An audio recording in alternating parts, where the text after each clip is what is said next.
शाहिस्ता खान अहमदनगरहून पुण्याला कधी आला? आणि याचं योग्य उत्तर असणार आहे फेब्रुवारी 1660 मध्ये. मित्र हो, आत्ताच मिळालेल्या माहितीनुसार आपली 21 जून रोजी होणारी परीक्षा आता 28 जून रोजी होणार आहे. आपल्याला एक आठवड्याची मुदत वाढून मिळाली आहे, त्यामुळे अभ्यास आणखी करायला काही हरकत नाही. पुढच्या प्रश्नाकडे वळूयात. चाकणच्या किल्ल्याचा किल्लेदार कोण होता ज्याने शाहिस्तेखानाच्या सैन्याचा तीव्र प्रतिकार केला? आणि याचं बरोबर उत्तर असणार आहे फिरंगोजी नरसाळा. पुढचा प्रश्न आहे, शाहिस्तेखानाने पुण्यात कोठे आपला मुक्काम ठोकला होता? आणि याचं योग्य उत्तर आहे लाल महालात. छत्रपती शिवाजी महाराजांनी लाल महालावर छापा कधी घातला? आणि याचं योग्य उत्तर असणार आहे 5 एप्रिल 1663 रोजी रात्रीच्या वेळी. छत्रपती शिवाजी महाराजांनी लाल महालावर 5 एप्रिल 1663 रोजी रात्रीच्या वेळी छापा टाकला होता. पुढचा प्रश्न आहे, शाहिस्तेखानाचे काय नुकसान झाले? आणि याचं योग्य उत्तर असणार आहे त्याची बोटे तुटली आणि मोठी मानहानी झाली. बघा, शाहिस्तेखानाचे छत्रपती शिवाजी महाराजांनी छापा टाकल्यावर नुकसान काय झाले होते, तर त्याची बोटे तुटली होती आणि मोठी मानहानी देखील झाली होती. पुढचा प्रश्न आहे, लाजिरवाण्या पराभवानंतर औरंगजेबाने शाहिस्तेखानाची रवानगी कोठे केली? आणि याचं योग्य उत्तर असणार आहे बंगालच्या सुभ्यावर. बघा, लाजिरवाण्या पराभवानंतर शाहिस्तेखानाची रवानगी ही बंगालच्या सुभ्यावर औरंगजेबाने केली होती. पुढचा प्रश्न आहे, महाराजांनी सुरतेवर स्वारी का केली? आणि याचं योग्य उत्तर असणार आहे शाहिस्तेखानाने स्वराज्याचे केलेले नुकसान भरून काढण्यासाठी आणि मुघलांना धडा शिकविण्यासाठी. बघा, महाराजांनी सुरतेवर स्वारी करण्यामागं हे मेन कारण होतं. शाहिस्तेखानाने स्वराज्याचं मोठं नुकसान केलं होतं आणि ते भरून काढण्यासाठी तसेच मुघलांना धडा शिकवण्यासाठी महाराजांनी सुरतेवर स्वारी केली होती. पुढचा प्रश्न आहे, त्या काळी सुरत शहराचे महत्त्व काय होते? आणि बरोबर उत्तर असणार आहे ते मुघलांच्या ताब्यातील एक मोठे व्यापारी केंद्र आणि बंदर होते आणि बादशाला सर्वाधिक महसूल देणारे शहर होते. बघा, सुरत हे शहर छत्रपती शिवाजी महाराजांच्या काळामध्ये मुघलांच्या ताब्यातील एक मोठे व्यापारी केंद्र आणि बंदर देखील होते आणि या शहरातून बादशाला सर्वाधिक महसूल देखील दिला जात असे.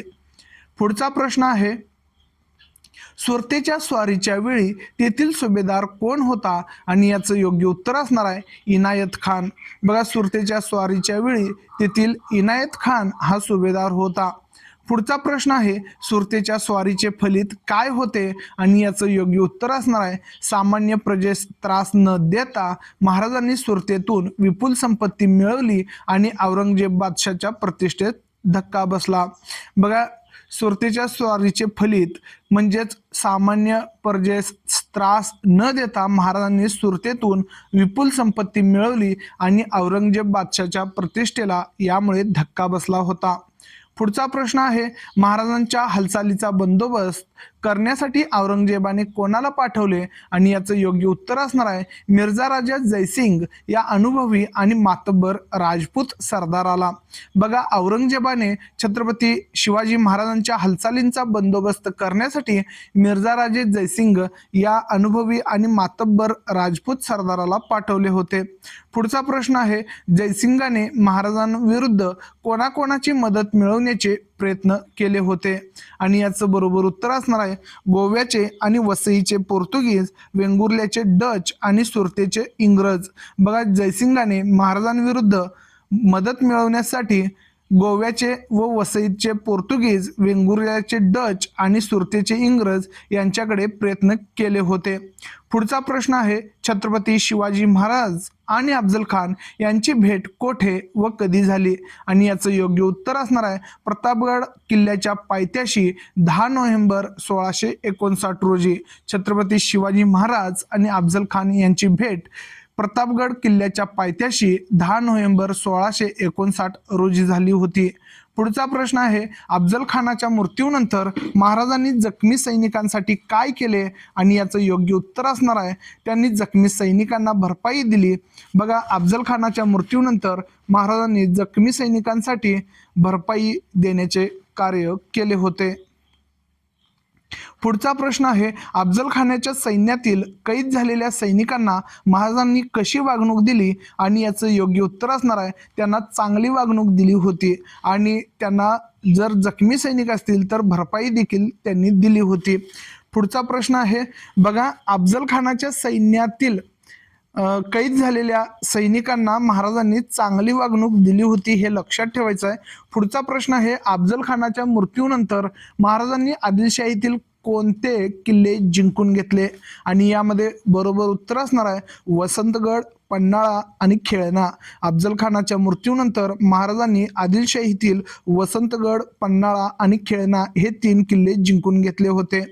पुढचा प्रश्न आहे, महाराजांनी खेळणा किल्ल्याला कोणते नवीन नाव दिले आणि याचं योग्य उत्तर असणार आहे विशाळगड.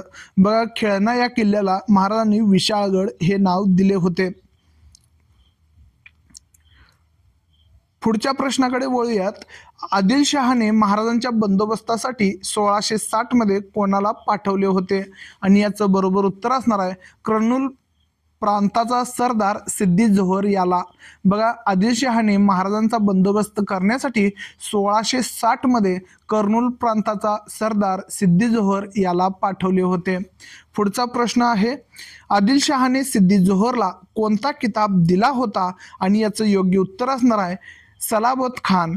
बघा, सिद्दी जोहरला आदिलशहानं सलाबत खान हा किताब दिला होता. पुढचा प्रश्न आहे, सिद्दी जोहरच्या मदतीला आलेले इतर सरदार कोण होते आणि याचं योग्य उत्तर असणार आहे रुस्तम ई जमान, बाजी घोरपडे आणि अफजल खानाचा मुलगा फाजल खान. बघा, सिद्दी जोहरच्या मदतीला इतर सरदार जे आले होते त्यामध्ये 3 नावे आहेत, रुस्तम ई जमान, बाजी घोरपडे आणि अफजल खानाचा मुलगा फाजल खान. पुढचा प्रश्न आहे, सिद्दी जोहरने पन्हाळगडाला किती काळ वेढा घातला होता आणि याचं योग्य उत्तर आहे सुमारे 5 महिने. सिद्दी जोहरने पन्हाळगडाला सुमारे 5 महिने वेढा घातला होता. पुढचा प्रश्न आहे, वेढा उठवण्यासाठी पन्हाळ्याच्या बाहेरून सिद्धीच्या सैन्यावर कोणी हल्ला केला आणि याचं योग्य उत्तर असणार आहे नेताजी पालकर. बघा, वेढा उठवण्यासाठी पन्हाळ्याच्या बाहेरून सिद्धीच्या सैन्यावर नेताजी पालकर यांनी हल्ला चढवला होता. पुढचा प्रश्न आहे, छत्रपती शिवाजी महाराजांसारखे रूप धारण करून त्यांच्याऐवजी पालखीत बसलेला बहादूर तरुण कोण? आता छत्रपती शिवाजी महाराजांसारखे रूप धारण करून त्यांच्याऐवजी पालखीत बसलेला बहादूर तरुण म्हणजे शिवा काशीद होय. पुढचा प्रश्न आहे, पन्हाळ्याहून सुटका झाल्यावर महाराजांसोबत कोणते प्रमुख सहकारी होते आणि याचं योग्य उत्तर असणार आहे बाजीप्रभू देशपांडे आणि बांदल देशमुख. बघा, पन्हाळ्यातून सुटका झाल्यानंतर महाराजांसोबत बाजीप्रभू देशपांडे आणि बांदल देशमुख हे सहकारी होते. पुढचा प्रश्न आहे, विशाळगडाच्या पायथ्याशी सिद्धीच्या सैन्यास रोखण्याची जबाबदारी कोणाची होती किंवा कोणाकडे होती? तर याचं योग्य उत्तर असणार आहे बाजीप्रभू देशपांडे. विशाळगडाच्या पायथ्याशी सिद्धीच्या सैन्याला रोखण्याची जबाबदारी बाजीप्रभू देशपांडे यांच्याकडे होती. बाजीप्रभू देशपांडे यांनी सिद्धीच्या सैन्याला कोठे अडवले आणि याचं योग्य उत्तर असणार आहे गजापूर जवळील घोडखिंडीत.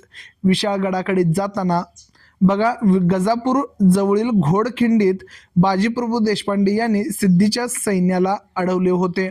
पुढचा प्रश्न आहे, कोणत्या आदिलशाही सरदाराचा विरोध मोडून काढला आणि याचं योग्य उत्तर असणार आहे पालवनचे दळवी आणि शृंगारपूरचे सुर्वे.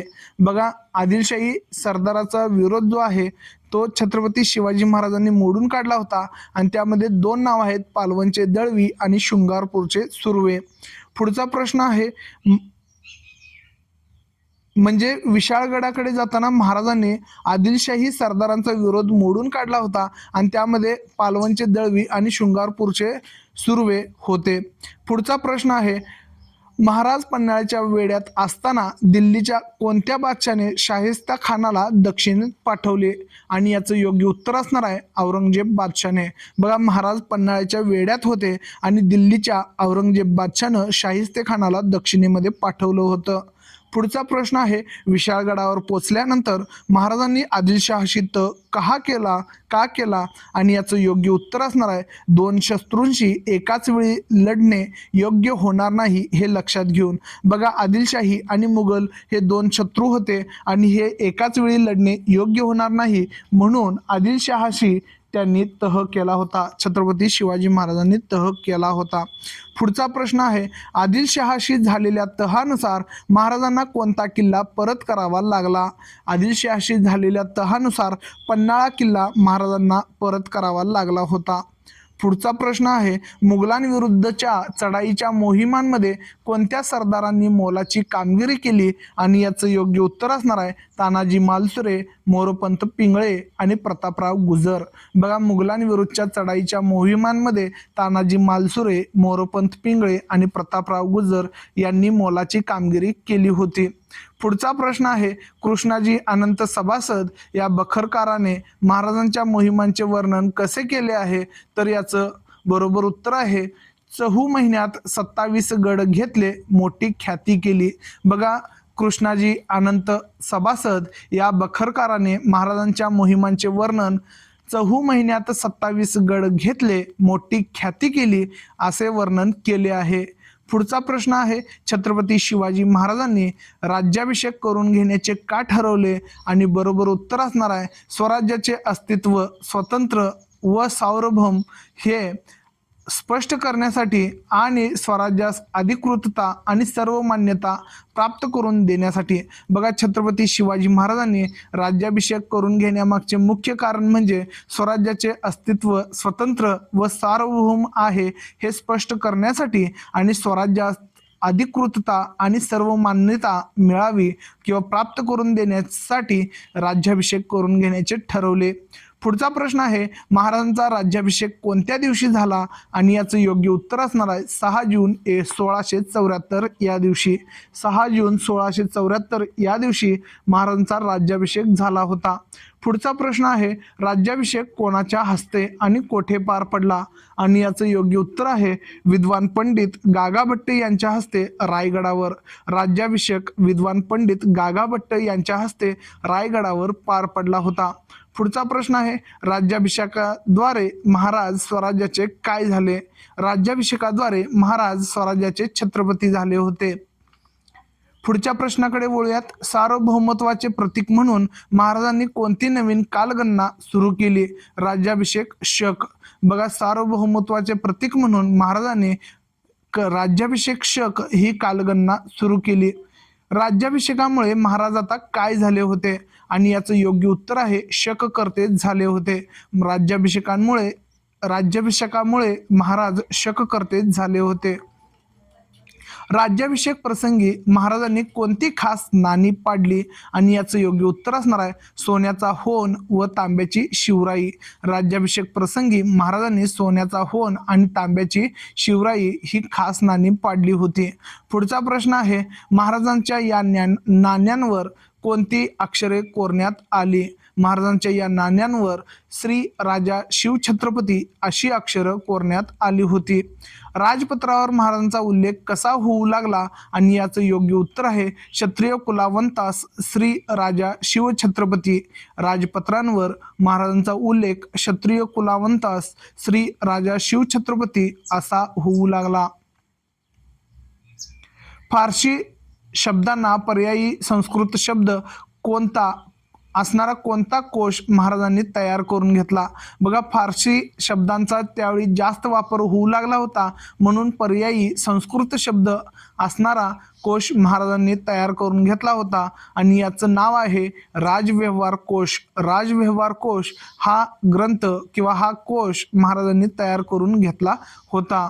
महाराजांनी दुसरी कोणत्या पद्धतीनुसार राज्याभिषेक करून घेतला? आणि याचं योग्य उत्तर असणार आहे तांत्रिक पद्धतीने. महाराजांनी तांत्रिक पद्धतीने राज्याभिषेक करून घेतला होता. पुढचा प्रश्न आहे, तांत्रिक पद्धतीने राज्याभिषेक कधी आणि कोणाच्या मार्गदर्शनाखाली झाला? आणि याचं योग्य उत्तर असणार आहे 24 सप्टेंबर 1674 रोजी निश्चलपुरी गोसावी यांच्या मार्गदर्शनाखाली. बघा, तांत्रिक पद्धतीने राज्याभिषेक हा निश्चलपुरी गोसावी यांच्या मार्गदर्शनाखाली 24 सप्टेंबर 1674 रोजी झाला होता. पुढचा प्रश्न आहे, भारतात त्या काळी राज्याभिषेकाच्या कोणत्या दोन परंपरा अस्तित्वात होत्या?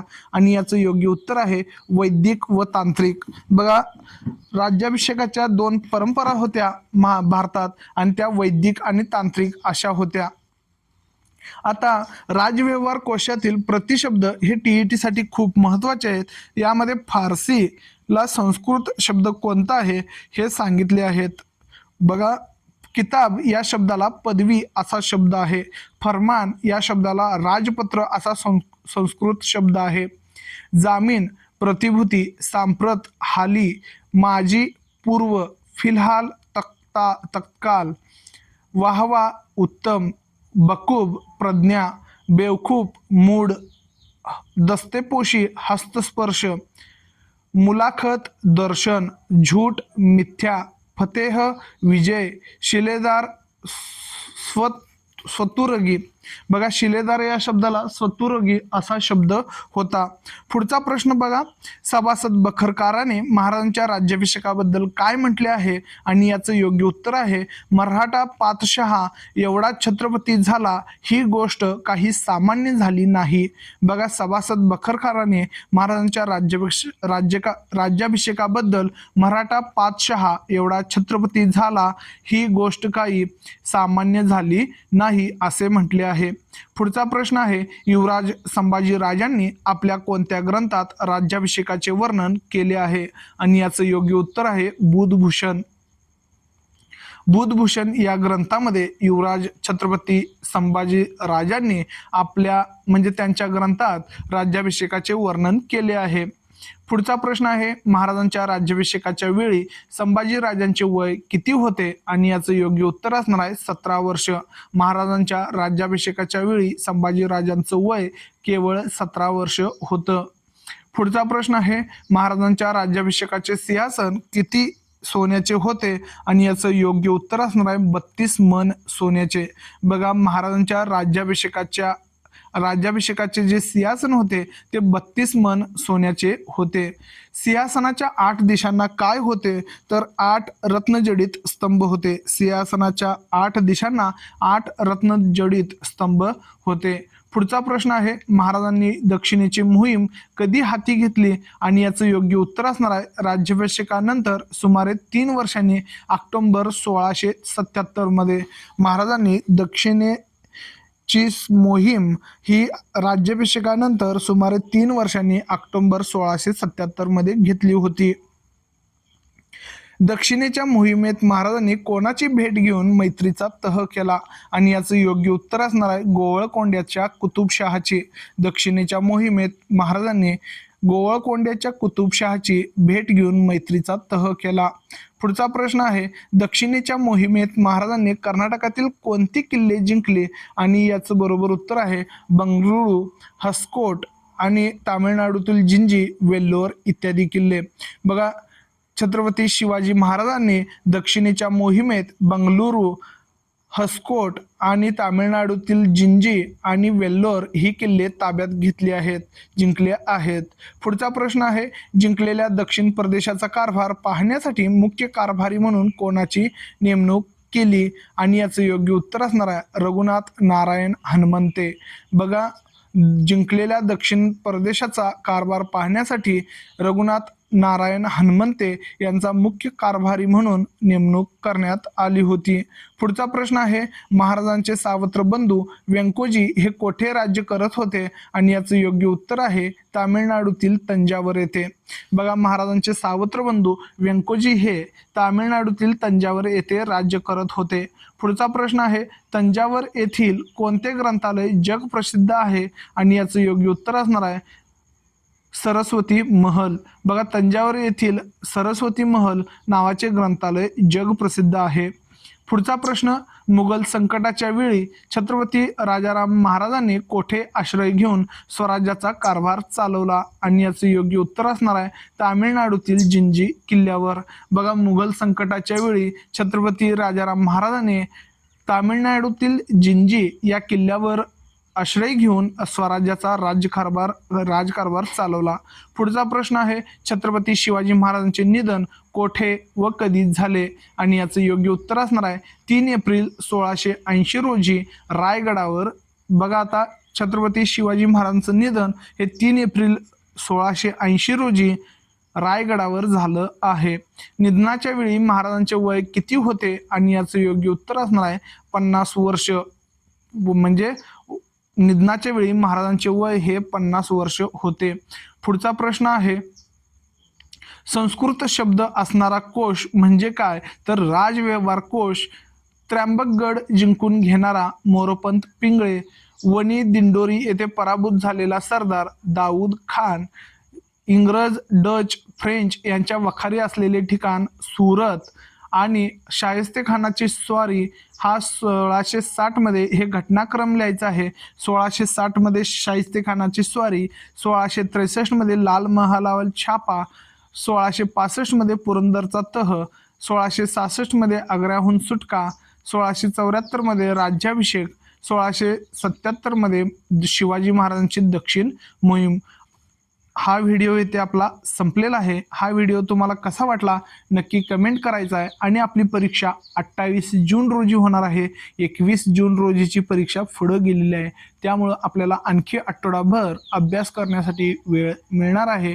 त्यामुळे तुम्हाला अभ्यास करण्यासाठी खूप खूप शुभेच्छा. असेच व्हिडिओ पाहत राहा, सबस्क्राईब करा आणि शेअर करायला विसरू नका.